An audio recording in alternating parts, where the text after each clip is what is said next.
Well, friends, I want to thank you so much for tuning in. This is going to be an interview you're going to want to share with your friends, your family, colleagues, and neighbors. Anyone that you care about needs to hear this information. I'm very grateful to have on the line Helen Caldicott. She's a pediatrician and one of the few professionals speaking truth about the horrors of Fukushima. Helen, thanks so much for joining us. That's my pleasure. It's a real pleasure to have you on. If I may, let me read something to you from May 21st, 2011. I did a micro-documentary called The Reality Detached American, and it started this way. As the world teeters on the edge of a financial debt tsunami and a nuclear ecological Armageddon, I remain in awe by the fact that most of my friends, neighbors, and colleagues appear to be completely unfazed. In fact, completely oblivious to the horrifying events now unfolding globally. At no point has any of the people I know made any mention of the horrifying tsunami or the current nuclear nightmare unfolding in Japan. So Helen, why don't we start at the beginning and take us back to the earthquake and tsunami on March 11th, 2011, and then bring us up to date. At that point, I will ask some of my very many questions.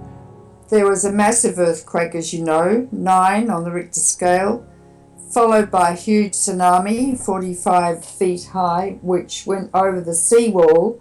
And during the process, the 6 reactors at Fukushima lost their external power supply, meaning that the pumps couldn't work because they had no electricity. And each reactor needs 1 million gallons a minute of water to flow through it to keep it cool. Otherwise, it will melt down.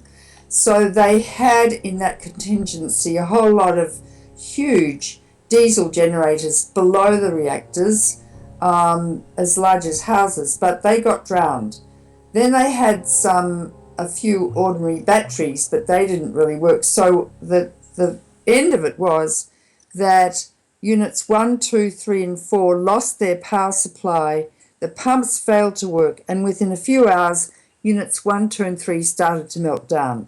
Within about 3 days, units 1, 2, and 3 had melted down, which means over 100 tons of extremely hot fissioning radioactive uranium turned into a molten sort of larval mass, melted its way through 6 inches of steel in the reactor vessel, melted its way sort of as a glob onto the containment floor made of steel and concrete. And it is not known, but there's quite a strong possibility that 1, 2, or 3 of them could have melted their way right into the earth. Now, Tepco, or General Electric, actually built these reactors, and I know the 3 engineers who built them and resigned in 1995 because they knew that they were so dangerous. Those were Mach 1 reactors from GE, correct?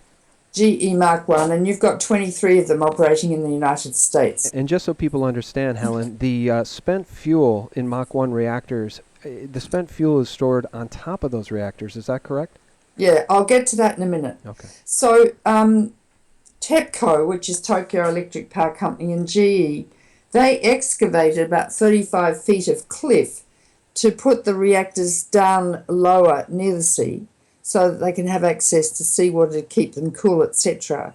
But the reactors were built on an ancient riverbed, and behind the reactors are mountain ranges, and water pours down from the mountains beneath the reactors out to the sea and has always done so. When the reactors were intact, that was all fine. Now there's molten cores, 3 of them extremely radioactive, which are being bathed by the water coming down from the mountains because either the containment vessels, well, they're broken and the water pours in, and or 1 or 2 or more of the cores are in the earth being bathed by the water, and that water is incredibly radioactive. And every day since March 11th, 2011, 300 to 400 tons of radioactive water have been pouring out into the Pacific Ocean. Also, they're pumping in about 300 tons of water a day to keep the cores cool. Otherwise, they could explode again or have another fission reaction, so they have to keep them cool. That water is then pumped out and put in over 1,000 huge metal tanks that have been put together by inexperienced workers with plastic rubber seals or corroding bolts, and many of those tanks are leaking highly radioactive water. So should there be another earthquake greater than 7 on the Richter scale, though many of the tanks would collapse and the water would pour into the Pacific. Apart from that, they're running out of room to make the tanks, and therefore they're now talking about just pouring this highly radioactive water along with the rest into the Pacific. And the fishermen are extremely annoyed, as you can imagine, because their fish are already radioactive and they'll become much more so.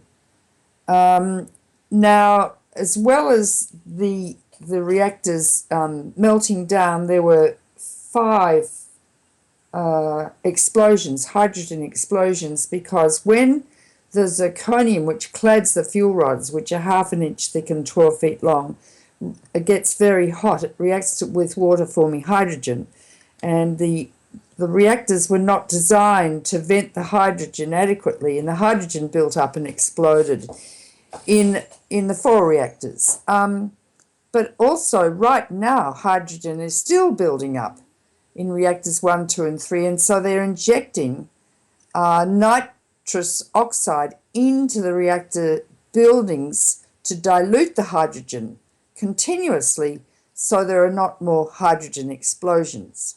Now, Building 3 was seriously damaged by the earthquake. Building 4 also seriously damaged. Just before the earthquake, serendipitously, they removed the full core, over 100 tons of highly radioactive fuel, into a cooling pool based 100 feet above the ground on the roof of Building 4. They all have cooling pools on their roof 100 feet above the ground. The roof of the cooling pool was blown off, as it was in most other reactors, except I think Building 2. And if there is another earthquake greater than 7 on the Richter scale, Building 4, it is thought, will collapse. Down will come the fuel pool containing about, I think, 400 tons of extremely radioactive fuel. The water will, of course, dissipate. The zirconium cladding the rods will catch fire, and there could be a huge nuclear fire producing 10 times more cesium than was produced and extruded at Chernobyl. And incidentally, 40% of the European landmass is still radioactive because of Chernobyl. Nuclear accidents never end because the radioactive elements last for hundreds to thousands of years. And it would be releasing as much radiation as that released by 14,000 Hiroshima-sized bombs. That radiation would go up into the air, especially if there's a big fire, up into probably the troposphere and stratosphere, and move from west to east around the northern hemisphere. As the 2 air masses at the equator do not mix, most of the fallout from the air will occur in the northern hemisphere, and of course North America will get a lot, but also the European countries and the like. Because they are very worried about the situation, they have reinforced the building enough so that they can put a very heavy crane on the top of the Building 4 to remove the fuel rods and put them in great big concrete casks and move them to another water-cooled storage situation, cooling pool. Now, normally this is a very delicate operation orchestrated by computers because there are only millimetres to spare between the rods. In fact, the rods are in bundles. I think there are about 85 fuel rods in a bundle, fuel bundles. And so the fuel bundle is pulled out. It's got a hook on the top and the crane attaches to the hook.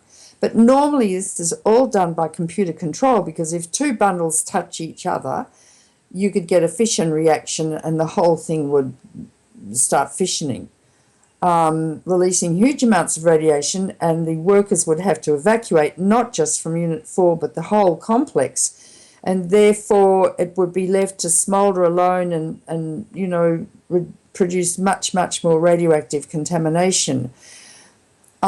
Also, as nuclear engineer Arnie Gunderson said, if you've got a cigarette packet and it's bent, because it's been in your pocket for too long, and you pull out a cigarette, as you pull a cigarette out, it breaks.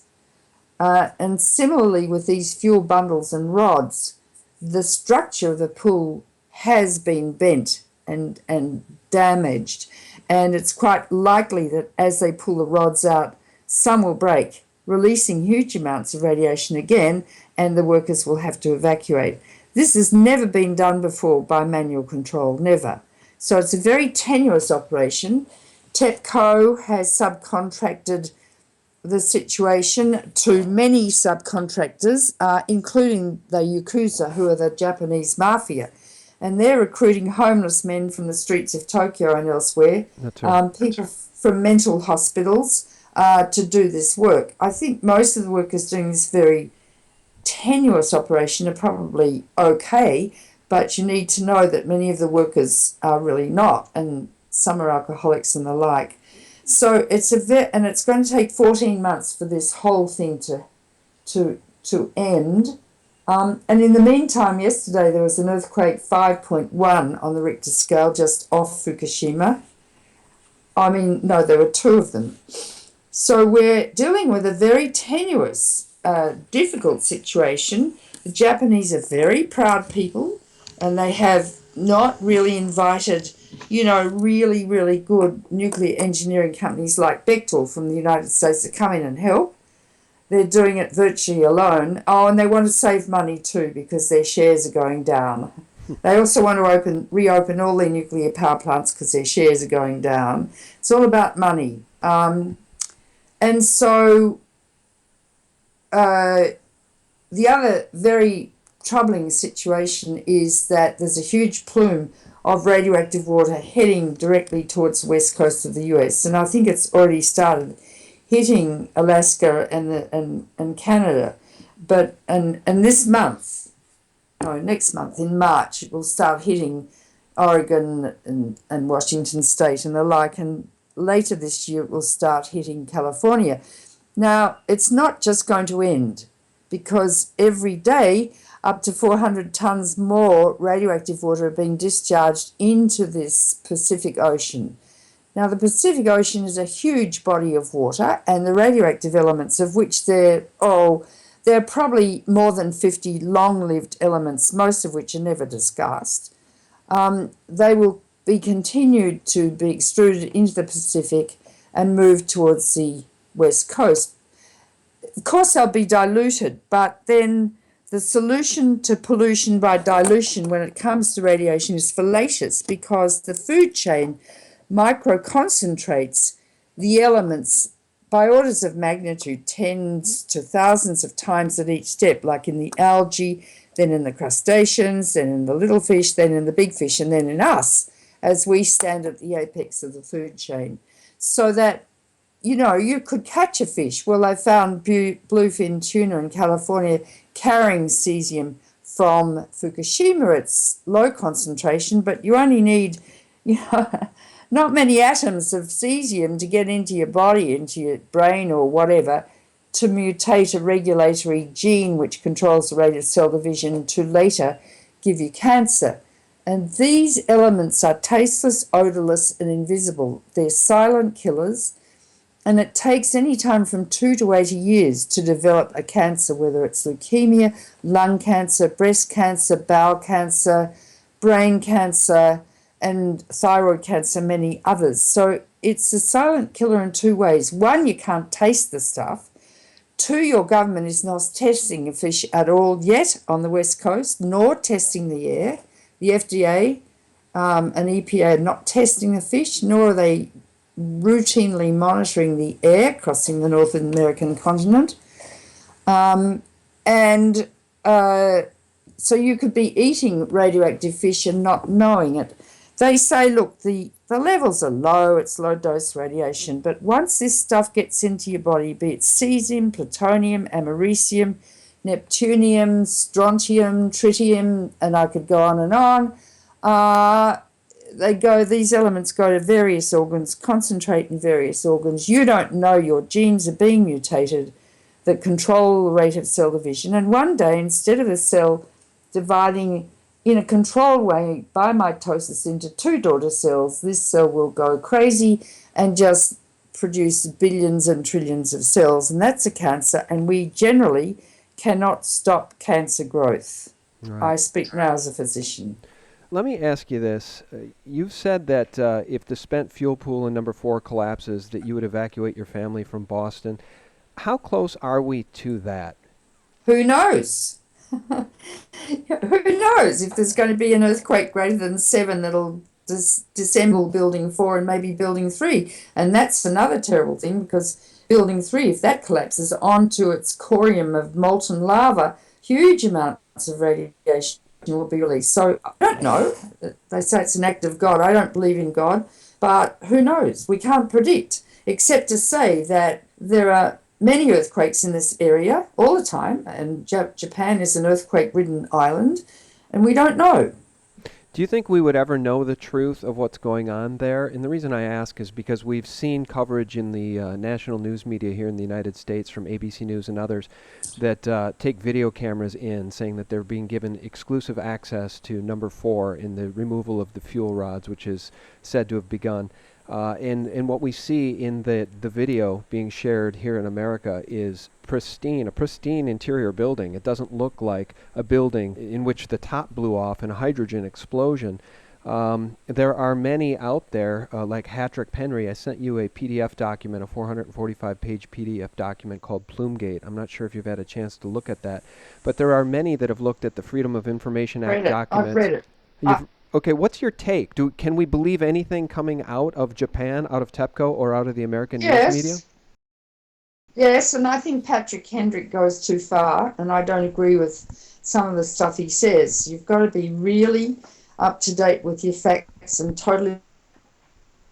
The Japanese are very tidy people, and they have, by robot control and by human beings, removed the debris from the top of Building 4, and it does look pristine, but that doesn't mean a thing. They're doing a very, very, very tricky operation which could lead to disaster. On the other hand, the Japanese media is being controlled now because the government of Abe, the Prime Minister, has passed a secrecy law saying that, you know, anyone, including journalists who report on this, could be jailed for up to 10 years. Right. There are very few scientific investigations going on about what's happening to people medically. There's only one really, and they're looking at the thyroids of children under the age of 18 in Fukushima Prefecture, and they, I think, about 200,000 children and have suspected thyroid cancer or proven thyroid cancer. Now, the incidence of thyroid cancer in children under the age of 18 is 1 to 2 per million.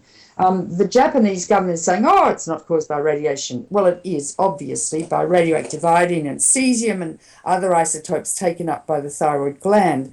Now, if you look at the data from Chernobyl, and there's a wonderful report published by the New York Academy of Sciences called Chernobyl, which summarizes about 5,000 papers written in Slavic, which were translated finally into English, the only really documented data on what's happening post-Chernobyl to people in the Ukraine, Belarus, and Russia.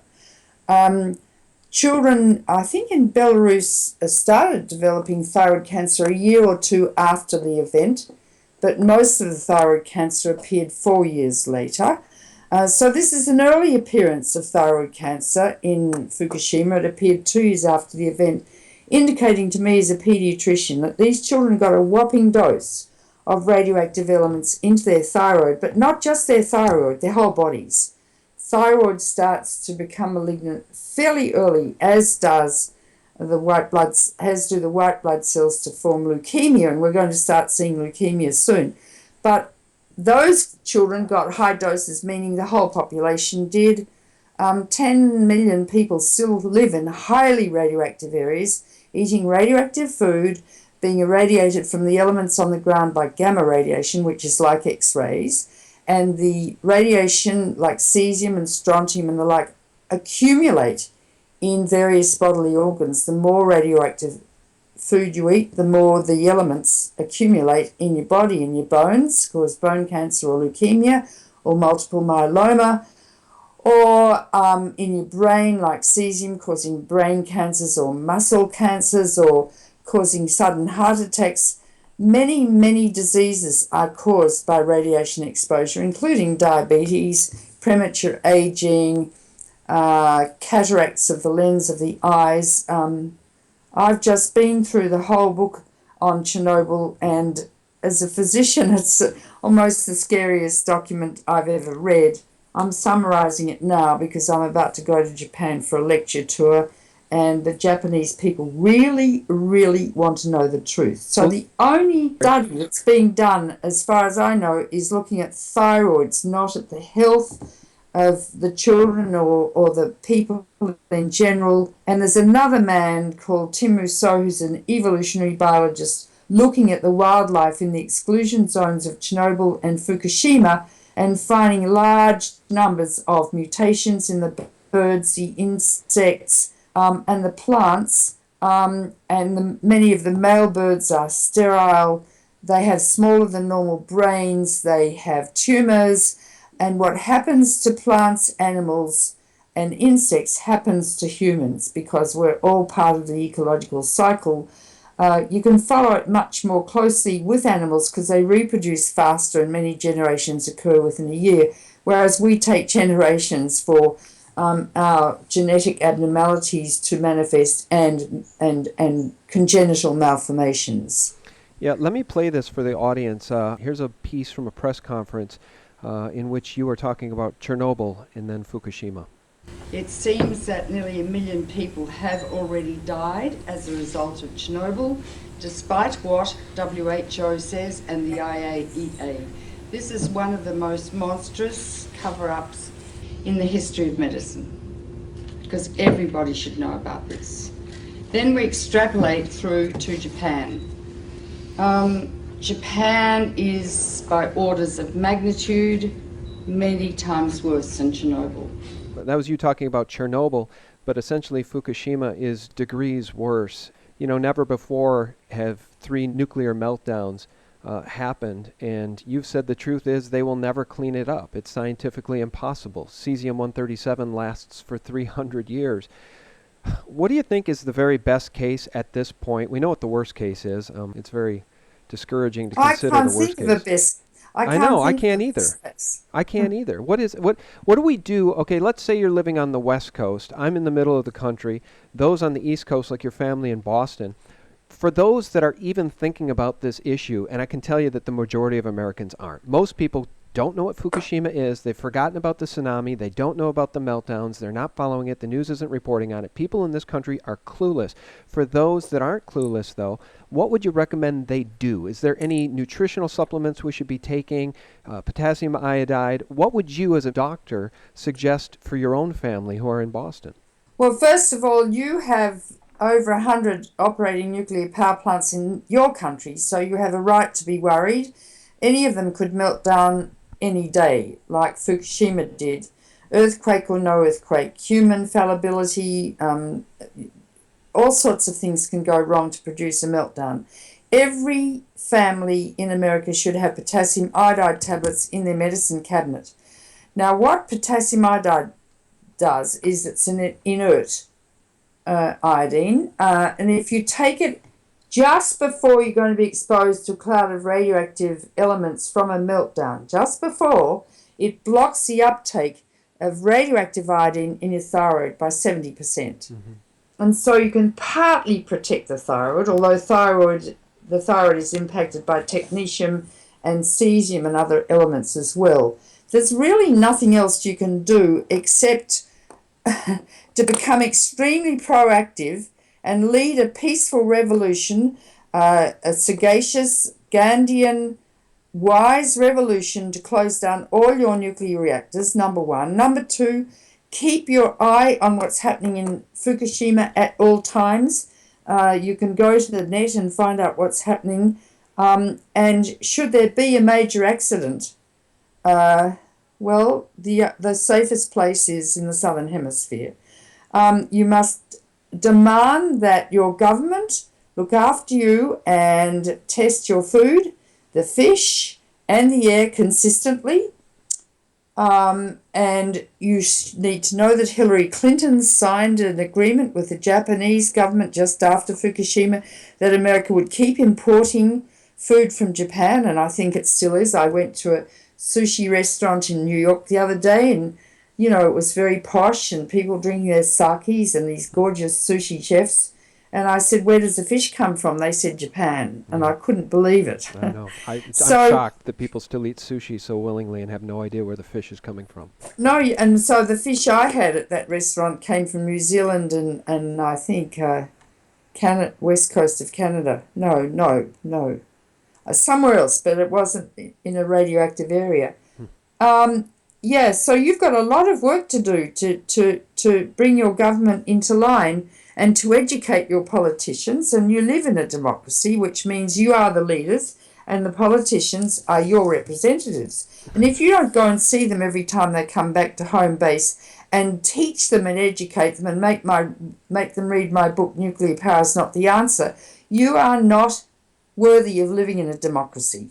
Yeah. You have to use your democracy, and that doesn't mean just voting once every 2 years. It means making sure your representatives, including the president, represent you and your children and grandchildren and not the corporations. Because when you don't act, the corporations move into the vacuum you leave and they run the whole show. That's right. We talk about that constantly here at SGT Report, and it's called fascism, this corporatocracy that's really overtaken our government and really governments around the planet. You're in Australia. Do you suffer far fewer nuclear plants than we do? We don't have any. They're too dangerous for us. We just sit on 1/3 of the world's richest uranium and we export it abroad so other people can get the cancers, etc. From our uranium. It's worse than exporting heroin because heroin only kills the users. And I'm thinking of the wonderful Philip Seymour Hoffman. Lovely man. Yeah. Who was kind of a friend of mine. Is that right? Wow. And the uranium in the Fukushima reactors was Australian uranium. So we're killing people. We will be killing people, and there will be hundreds of thousands of people over time in Japan developing leukemia and cancers, and babies being born deformed, as they were in Chernobyl. There are homes full of the most grossly deformed children as a result of the embryo being affected in utero and the radiation killing cells that are going to form the left half of the brain or the eye or the like. Thalidomide babies. Let me tell you something about Philip Seymour Hoffman and the plague, which is heroin, and the influx of heroin into this country, which has now reached levels of an absolute epidemic, and it's now encroaching into the most unsuspecting suburbs, even around where I live. And under the Taliban rule in Afghanistan, poppy production, opium production was at an all-time low, and under the U.S. military, it's at an all-time high. And then you have banks like HSBC and other international criminal banks being caught doing money laundering for Mexican drug cartels. It's we really have our backs up against the wall, Helen, in terms of the corporatocracy and the government in bed with corporatocracy, and trying to rein these governments in is a full-time job. The answer to drug addiction is all drugs should be legalized. All drug addicts should be put in hospitals and treated because they're sick. They're sick and they need help. And then you would get organized crime right out of drug dealing, and drug dealing and the drugs would go down, and that's happened in countries that have had the common sense and wisdom to legalize drugs. That's right. Well, it has. In this country, there's something called the industrial prison complex, which preys on those that sell drugs, and then of course they're fed into this prison industrial system, which in many cases is privately owned. So those that bring in the drugs also own the prisons. It's very insidious, and my heart goes out to Philip Seymour Hoffman and his family. He left behind 3 small children, and it's very sad. You say you knew him, huh? Yeah, he heard me speak once years ago, and he offered to help me, and we had breakfast in a tiny little cafe in the village, and he was all crumpled the way he always was, and he was very sweet, and he said, "Look, I don't know how I can help you at this time, but I will help you." So yeah, he was a really beautiful man, and what an actor. Yeah, I've heard from others. I do a little TV production, and I've heard from others who knew him that he was a very sincere, very sweet, very humble, very down-to-earth guy. Yeah. And he was plagued by this demon, and this demon of heroin. And I hold this government responsible, getting me back to my statistic about Afghanistan. It's very sad, and I know that you probably remember the Vietnam War and the drugs being brought in then too into this Yeah. country, and the CIA loaded down with cocaine. It's real. We really do have our backs up against the wall, and now with Fukushima, it just seems like it gets a little bit too much. I mean, it's so hard to worry about everything and try to rein in these out of control governments at every turn. And Well, Fukushima just seems like it's out of our control completely. I would say that, as in medicine on the battlefield or in a hospital where you've got patients coming in, every second, you have to triage, and you have to deal with the sickest patients first, and triage down. Nuclear power, all the reactors must be closed down because the nuclear waste, which is accruing, will say there are 70,000 tonnes of high-level waste, civilian waste in your country, and about as much military waste made from making nuclear weapons, will leak and pollute water supplies, concentrate in food chains, so generations hence, people wake in the morning, the breast milk already radioactive, the babies being born deformed, all with genetic disease like diabetes, cystic fibrosis, dwarfism, phenylketonuria. There are 6,000 such diseases. Children getting cancer at the age of 6 instead of 60, and epidemics of cancer, leukemia, and genetic disease. That's the legacy we're leaving to our children and descendants by fissioning uranium to boil water to make electricity. And the thing which is extremely worrying now is the ever-present threat of nuclear war. I don't know if you've been following the news, but recently over 75 officers who are at the missile bases in the Midwest have been fired because they take drugs, they're cheating, they're drinking alcohol. In fact, the man who was in charge of the missile bases, a general, was in Moscow getting drunk, cavorting with women of dubious reputations, and he was fired. They're very bored, and they they sit at their consoles, bored stiff all day, wondering whether or not that day they're going to be called to blow up the planet. America's still got 1,000 hydrogen bombs on hair trigger alert, and so does Russia. Nuclear war would take an hour to happen. All your towns of the population of 50,000 or more is targeted with at least one nuclear weapon. They're Russian bombs and they're big bombs. America, if it was targeted and a nuclear war occurred, would burn coast to coast, north to south. You could not get into a shelter because you would be asphyxiated by the fires. You couldn't come out if you did survive because there's so much radiation.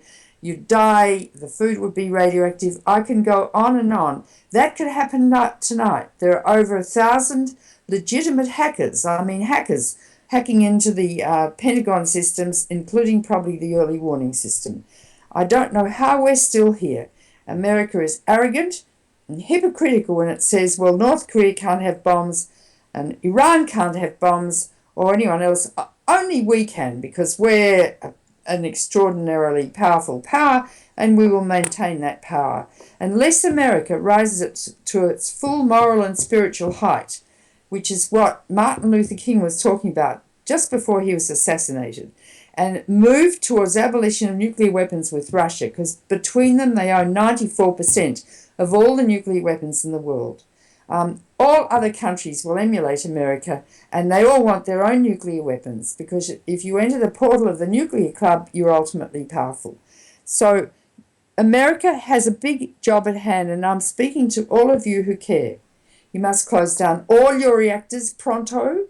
You must stop producing CO2 pronto and go to renewables like wind, solar, geothermal, conservation, tidal power. It's all there. It's cheap as hell, much cheaper than anything you can imagine, and it would improve the GDP and employ hundreds or millions of people in America if you move to renewable energy. And I refer you to a report called carbon-free, nuclear-free, which I sponsored in 2009, and if you go to IEER.org, download it and read it. So you've got to abolish nuclear weapons and rise up as we did in the 80s with the Russians who are ready to do that. You close down all your reactors, and I don't know what you will do with your radioactive waste. Nobody does. I speak now as a physician practicing global preventive medicine.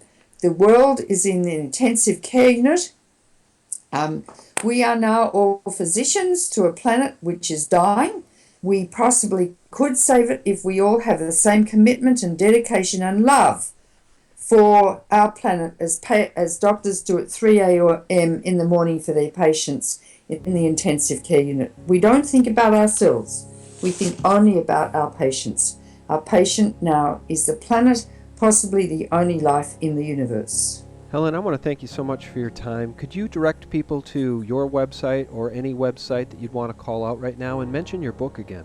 My home website is .com. I've written about 8 books, I think. There's also another book about to come out called Crisis Without End.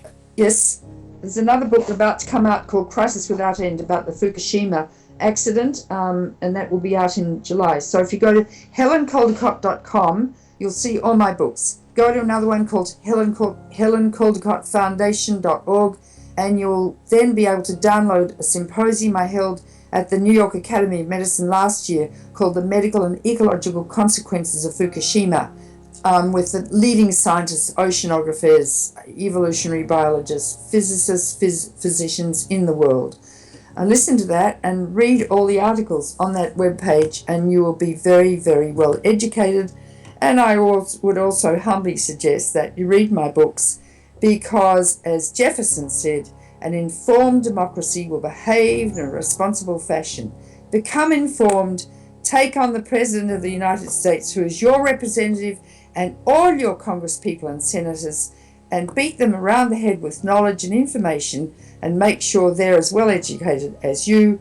Go on the television, go on talkback shows, write letters to the editor, write op-ed pieces, and lead a revolution in America to save the planet.